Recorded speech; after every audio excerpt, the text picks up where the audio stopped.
Olá. Voltando ao nosso tema da doutrina da providência, hoje eu te convido a ler Deuteronômio, capítulo 6, versículos de número 4 a 9. Vamos nos deter no momento em Deuteronômio 6, de 4 a 6, e depois, no final, veremos qual é a relação dos versículos 7, 8 e 9 com o tema da providência. A doutrina da providência é uma doutrina que tem sido estudada já há bastante tempo. Pela teologia histórica, nós entendemos e somos informados de que Agostinho foi o maior motor propulsor dessa doutrina. Ele que tinha algumas dificuldades com a questão da presciência de Deus. Ele dizia que é um pouco estranho um Deus ficar numa guarita enquanto observa as coisas que devem e que não devem acontecer de acordo com o arbítrio humano, e que assim decida entre permitir ou não permitir que algo aconteça.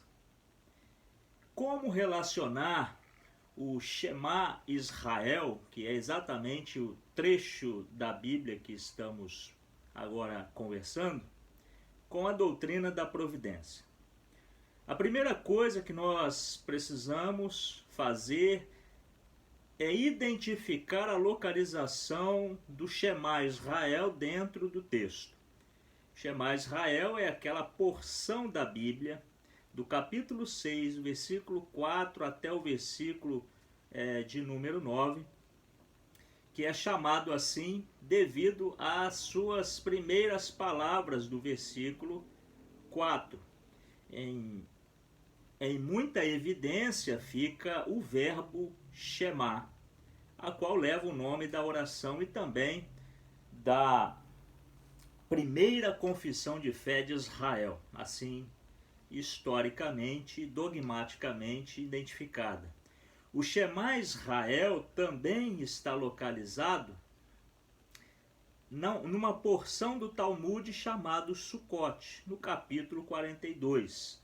Então, no Sukkot 42 do Talmud, nós temos o mesmo Shema Israel, é claro, uma tradução tanto rabínica, do Shema Israel, que antecede as prescrições de Moisés acerca da lei, uma revisão da lei. Então, antes de fazer isso, ele introduz com essa confissão de fé: ouça, ó Israel.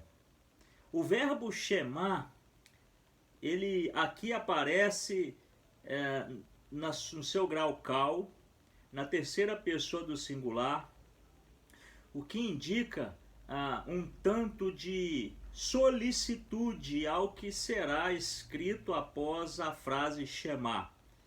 A expressão ouça Israel, Shema Israel.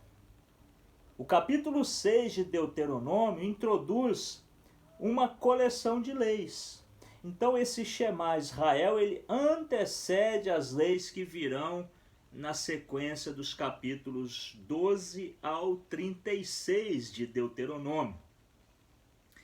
Isso significa que antes de entrar aos assuntos práticos, antes de entrar nas questões minuciosas de observância da lei, Moisés então prepara um discurso, e esse discurso aparece na forma de uma confissão de fé do antigo Israel, denominado Shema Israel. O que nós podemos identificar dentro dessa introdução, dentro dessa confissão de fé? Três coisas podemos identificar ali. Primeiro, a afirmação do monoteísmo. Segundo, o destaque da fé na eleição de Israel e da eleição de Israel. E terceiro, o destaque na aliança. Então, nesse Shema Israel, nós temos então essas três características, esses três destaques, podemos dizer assim, que é, primeiro destaque, reafirmação do monoteísmo, destaque na fé da eleição do povo de Israel e o destaque na aliança, ou no pacto da aliança. Isso significa que o Shema Israel, ele nos convida a pensar acerca do Deus providente.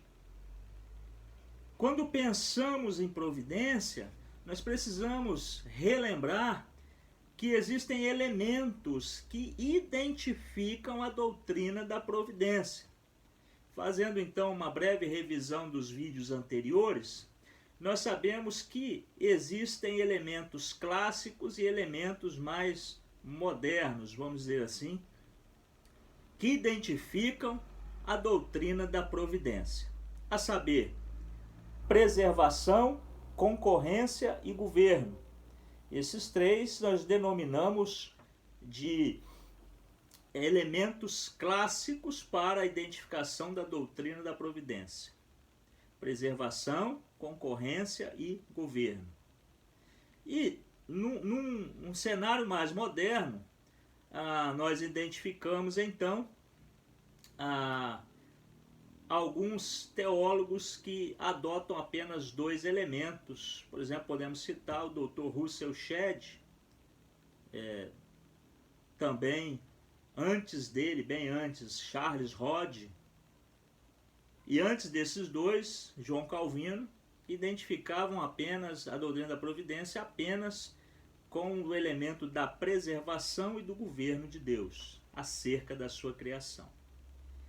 Podemos mencionar alguns estudiosos respeitadíssimos que adotaram os três elementos, e podemos dizer por que eles adotaram três elementos, a saber, a preservação, a concorrência e o governo de Deus. Podemos citar, por exemplo, Herman Bavinck, e também podemos citar Abraham Kuyper. Esses dois adotaram os três elementos: preservação, concorrência e governo. Calvino preferiu identificar só duas. Por que há essa diferença? Porque para Herman Bavinck e Abraham Kuyper, nós entendemos que eles utilizaram o terceiro elemento que não foi utilizado por Calvino, Hodge e, por exemplo, Russell Shedd, pelo fato de que eles estavam travando não uma guerra, mas uma batalha apologética com o panteísmo. Então, para combater o panteísmo, o elemento da concorrência era necessário naquele momento histórico. Pensando num Deus providente que preserva e governa a sua criação, o Shema Israel nos convida a identificar as características desse Deus providente, o Deus pactual. Ele possui características que são apresentadas nesse trecho de Deuteronômio. Primeira coisa que nós identificamos aqui é que Yahvé é único, é um só. Yahvé ele não participa a sua exclusividade com outras divindades inventadas pelo arbítrio humano. Portanto, na sequência, a frase diz: Yahvé é único. E logo aparece a expressão do amor. Esse Deus pactual deseja ser amado, é a segunda característica. Então nós temos aqui duas características do Deus pactual. Yahvé é único e Yahvé deseja ser amado. Como todo rei, exige honrarias, exige presentes, exige homenagens, como prova do amor dos seus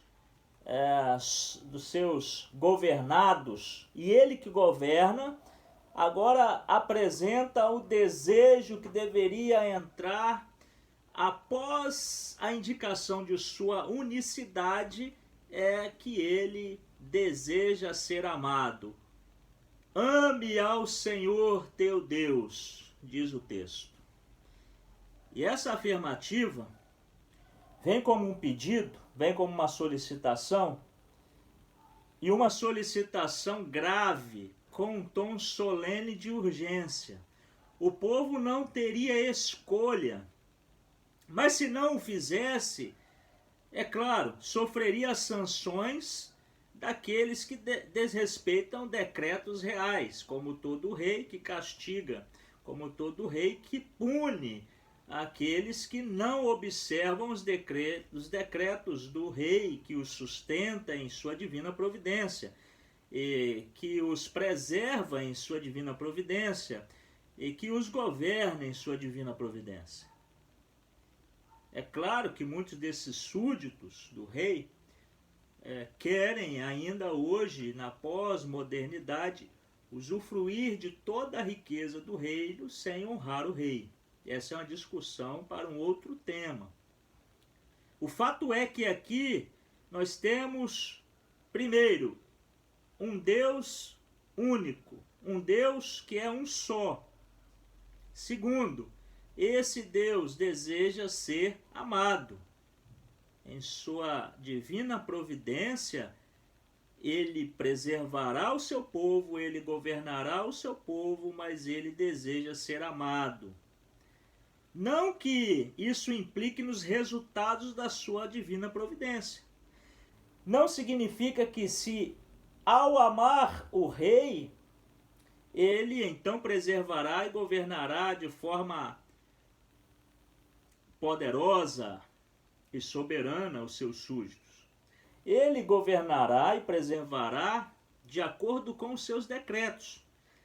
Mas ainda assim, ele diz que quer ser amado, e amado de forma tríplice. Veja aí, de todo o seu coração, versículo 5, de toda a sua alma e de todo o seu esforço. Estranho, né? Esforço aqui.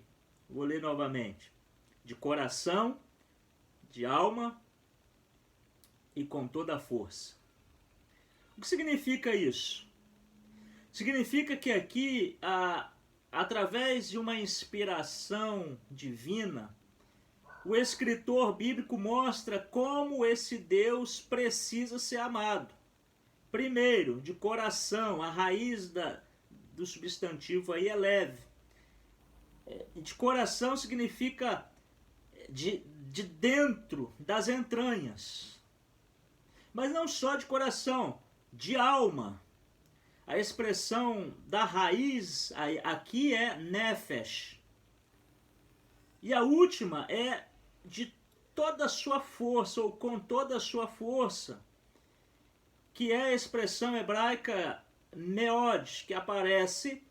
E esses três elementos significam apenas uma coisa. Simbolizam apenas uma coisa. Por exemplo, coração e alma. Parece até um poema romântico da pós-modernidade, mas é muito mais profundo. Agora, a última expressão, com toda a sua força, parece nos arremeter para o assunto da liberdade humana, do arbítrio humano. Ou seja, eu me esforço, se eu quiser, se eu não quiser, eu não me esforço. Mas aqui a palavra meod em hebraico, ela tem um significado muito mais profundo, porque ela mostra uma palavra que pode ser traduzida sempre para alguma coisa que é vista em grande medida. Esse amor deve ser evidenciado em grande medida, de forma pessoal, de forma espiritual e de forma que demonstre o compromisso daquele que demonstra o amor. Porque dizer que ama é diferente de mostrar que ama.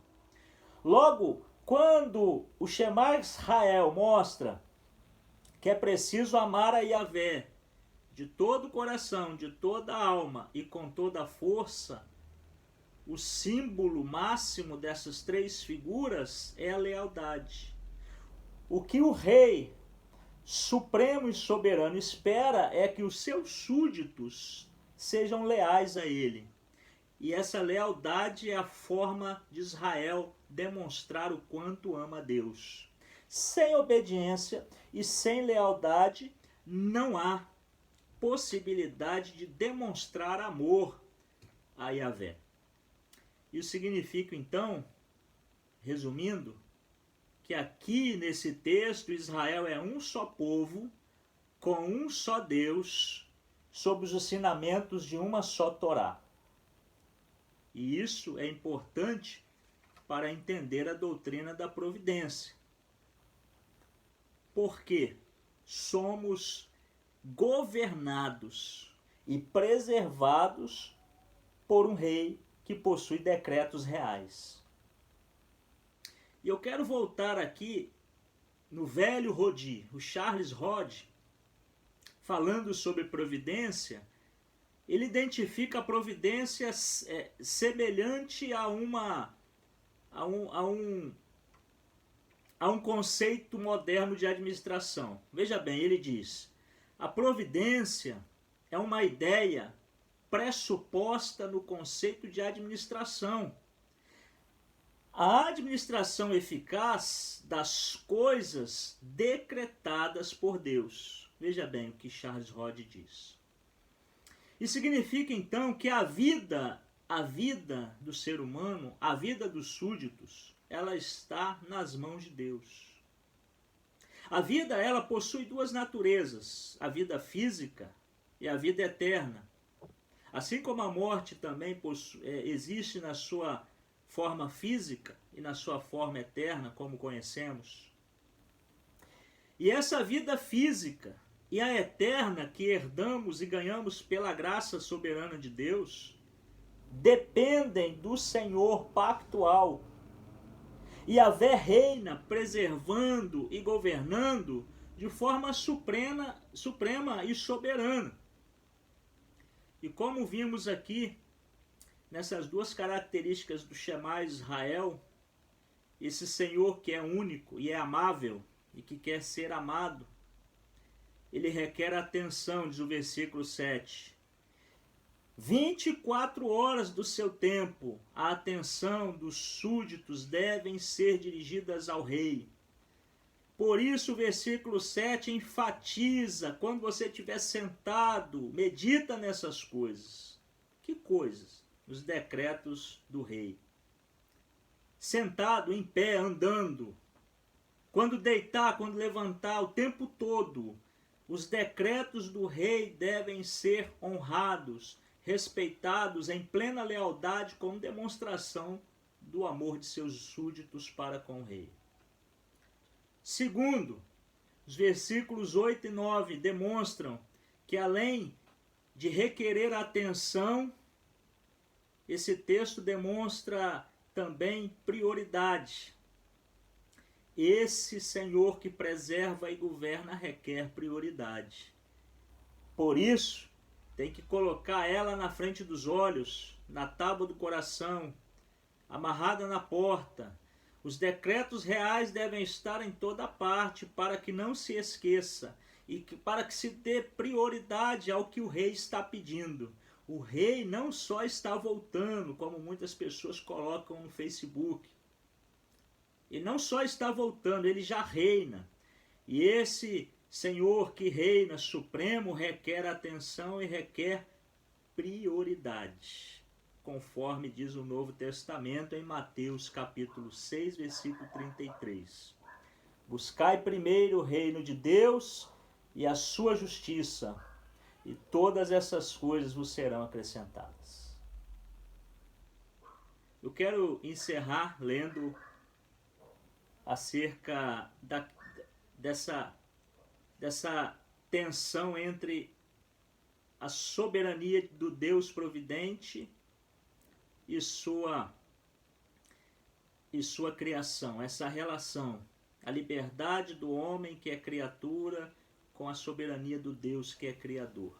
Em 1994, o Carson ele lançou um livro acerca dessa tensão. Só foi lançado no Brasil agora em 2019, mas é um livro de 1994. O livro é Soberania Divina e Responsabilidade Humana. Nesse livro, o Carson ele tenta conciliar as duas coisas. Por isso que ele colocou aqui, não sei se foi ele ou se foi o tradutor, perspectivas bíblicas em tensão. Eu imagino que não seja... Não, é em inglês também. Em inglês é também o mesmo subtítulo. Perspectivas bíblicas em tensão. A soberania de Deus versus a responsabilidade humana. E quando pensamos num Deus providente que preserva e governa de acordo com seus decretos, uma das dúvidas dos estudantes da Bíblia como nós é qual parte da balança pesa mais. Se é a soberania de Deus ou se é a responsabilidade humana. E muitos criticaram esse livro do Carson. Por quê? Porque ele não responde qual lado da balança que pesa mais. Se é o homem que possui responsabilidade e Deus concorre com ela, ou se é Deus que governa absolutamente soberano e o homem não tem possibilidade nenhuma de escolher e de colocar sua responsabilidade no prato da balança. Mas o fato é que quando pensamos em divina providência, nós precisamos entender, ele, o rei, é supremo. Inclusive os segredos do reino não foram revelados. Então eu gostaria de ler e de indicar também uma obra. O Dr. Martin Lloyd-Jones lançou essa série, Grandes Doutrinas da Bíblia. O primeiro livro é esse, Deus o Pai, Deus o Filho. O segundo livro da trilogia é O Espírito Santo. E o terceiro livro dessa trilogia fala da igreja e as últimas coisas, escatologia. E nesse primeiro livro, o Lloyd-Jones pergunta da seguinte forma: como pode Deus decretar tudo e ainda manter-nos responsáveis pelo que fazemos? Eis a resposta. Aí ele lê Romanos 9, 20 a 23. Mas, ó homem, quem és tu que a Deus replicas? Porventura a coisa formada dirá o que formou, porque me fizeste assim? Ou não tem o oleiro poder sobre o barro, para que da mesma massa possa fazer um barro para a honra e outro para a desonra?